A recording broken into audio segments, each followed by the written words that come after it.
Im weitläufigen Madikwe-Schutzgebiet erhält eine trächtige Löwin besondere Aufmerksamkeit von den Rangern. Sie haben einen sicheren Bereich mit einem Schutzzaun errichtet, um ihren Gesundheitszustand täglich zu überwachen. Die Löwin ist gut genährt und hat einen Tierarzt im Dienst, um unerwartete Geburtskomplikationen zu vermeiden. An einem sonnigen Morgen brachte sie ein gesundes, samtig-goldenes Junges zur Welt.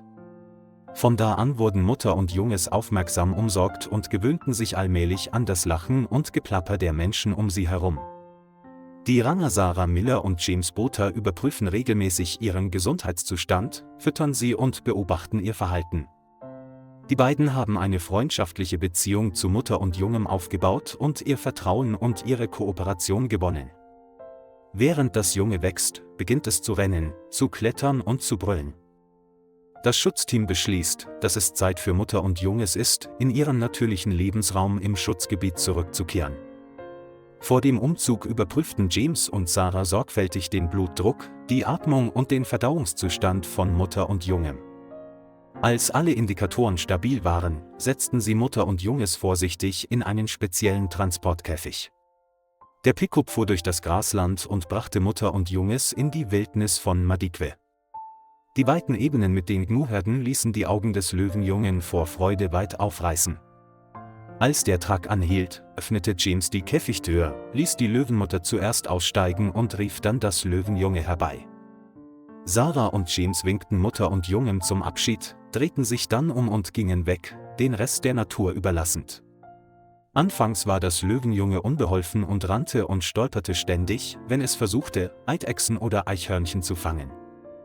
Die Löwenmutter brachte ihm bei, sich an Beute heranzupirschen, den Atem anzuhalten und im richtigen Moment zu springen, um die Gelegenheit nicht zu verpassen.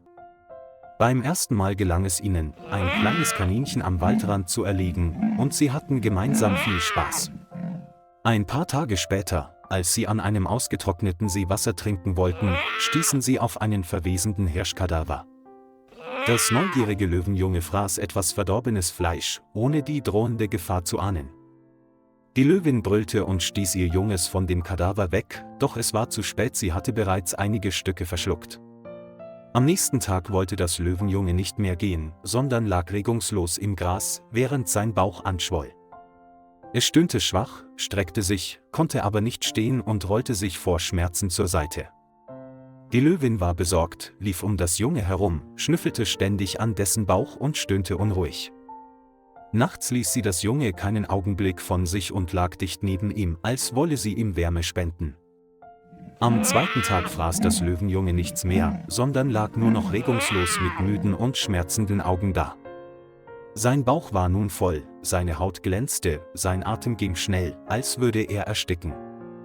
Die Löwenmutter brüllte und rief vergeblich, in der Hoffnung, dass jemand sie hören und ihr zu Hilfe kommen würde. Die Mutter und ihr Junges lagen regungslos nebeneinander in der sengenden Mittagssonne der Savanne.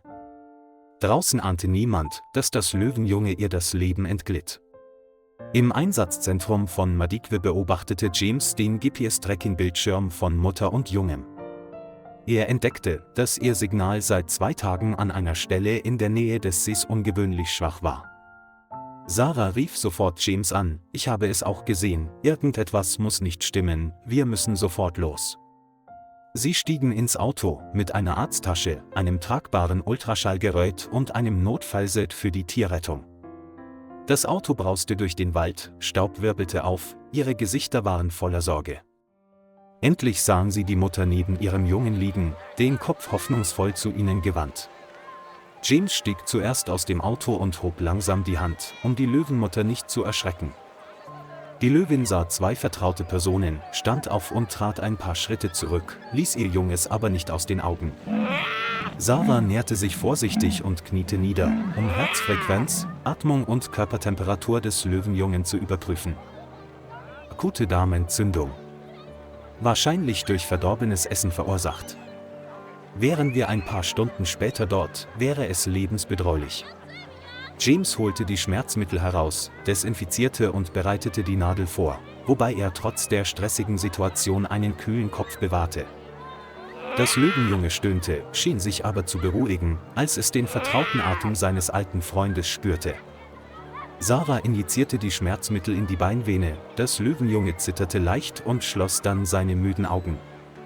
Die beiden Ranger tauschten einen entschlossenen Blick: Wir müssen ihn sofort ins Zentrum bringen. James rief im Voraus Madikves medizinische Abteilung an, um sich auf einen besonderen Notfall vorzubereiten. Sie hoben das Löwenjunge mit einem weichen Tuch hoch und legten es vorsichtig in den gepolsterten Rücksitz des Autos. Die Löwenmutter beobachtete ihn mit besorgten Augen, aber ohne Widerstand oder Wut. Sarah sagte leise: Keine Sorge, ich bringe dir das Baby zurück. Warte einfach hier. Der Wagen startete, roter Staub wirbelte wie eine Rauchwolke auf, und die Löwenmutter stand still mitten in der Wildnis. Auf der Straße lag das Löwenjunge ruhig, aber seine Augen schmerzten nicht mehr so sehr wie zuvor. Als der Wagen im Zentrum ankam, stand das Veterinärteam mit einer Trage, einem Infusionsanschluss und einem Ultraschallgerät bereit. Eine Tierärztin namens Amanda zog Handschuhe an und signalisierte, das Löwenjunge in den Operationssaal zu bringen. Der Herzmonitor piepte stetig, während sie mit einer Ultraschallsonde den Zustand von Darm und Magen überprüfte. Die Schlussfolgerung war schnell gefallen: Der Magen musste gespült und die verunreinigte Nahrung entfernt werden. Die Operation begann, weißes Licht erfüllte den Raum, und das Löwenjunge wurde sanft betäubt. Dr. Amanda öffnete den Bauchraum, wusch die verunreinigte Flüssigkeit ab und entfernte die verweste Nahrung. Nach über einer Stunde Operation wurde der Schnitt sauber genäht und ein weißer Verband um den Bauch gelegt. Das Löwenjunge wachte einige Stunden später auf, den Kopf leicht erhoben und blinzelnd, während es die Menschen um sich herum ansah. Amanda lächelte: Du bist stark, Kleines. Jetzt musst du dich nur noch erholen. Im Aufwachraum erhielt es Wasser, Antibiotika und eine Infusion. Sein Bauch war nicht mehr voll, seine Atmung war regelmäßig und es schien keine Schmerzen mehr zu haben. James und Sarah kamen zu Besuch und streichelten sanft seinen Kopf, woraufhin es vor Freude schwach mit dem Schwanz wedelte. Am nächsten Tag waren alle Anzeichen einer Genesung gut, und der Arzt entschied, dass es zu seiner Mutter zurückkehren konnte. Bevor sie abfuhren, verabreichten sie ihm eine Injektion zur Stärkung des Immunsystems und zur Vorbeugung von Infektionen. Das Auto rollte wieder durch das wilde Grasland, mit Hoffnung und einem jungen Herzen, das gerade gerettet worden war. Als er sich dem alten Gebiet näherte, lauerte die Löwenmutter, ihre Augen immer noch auf das weite Grasland gerichtet. Als er das Geräusch des Autos hörte, sprang er auf und rannte schnell darauf zu, als warte er auf ein Wunder. Sarah öffnete die Autotür, das Löwenjunge sprang langsam herunter, da es nicht schnell laufen konnte, da die Operationswunde noch schmerzte. Die Löwenmutter kam herüber, beschnupperte ihr Junges von Kopf bis Schwanz und rieb dann liebevoll ihre Wange an seinem.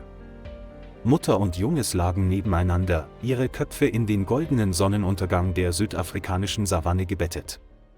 James holte 2 Portionen Frischfleisch heraus und stellte sie ihnen als Wiedersehensmahlzeit hin. Beide Löwen aßen und blickten dabei zu ihren Freunden auf, die dieses kleine Leben gerettet hatten. Sarah bückte sich, um das Junge noch einmal zu streicheln, bevor sie zum Auto zurückging.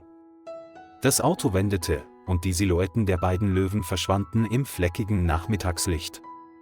Das wilde Leben von Mutter und Jungem ging weiter, aber nun verbundener und stärker als zuvor. Seitdem sahen James und Sarah jedes Mal, wenn sie ihr GPS überprüften, dass sich Mutter und Kind sicher und gesund bewegten. Jeden Morgen blickten sie mit einem erleichterten Lächeln auf den Bildschirm, wissend, dass sie das Richtige getan hatten. Die Geschichte des geretteten Löwenjungen verbreitete sich wie ein Wunder in der rauen Natur im Reservat. In Madikwe hat das Leben immer eine Chance, solange es Menschen gibt, die mutig genug sind, jedes Lebewesen zu schützen. Und irgendwo in den goldenen Feldern ertönte ein junges Brüllen, das eine neue Reise begann. Lieber Freund, danke, dass du dir die Zeit genommen hast, die Geschichte zu verfolgen. Vergiss nicht, den Kanal zu liken und zu abonnieren, um uns zu unterstützen.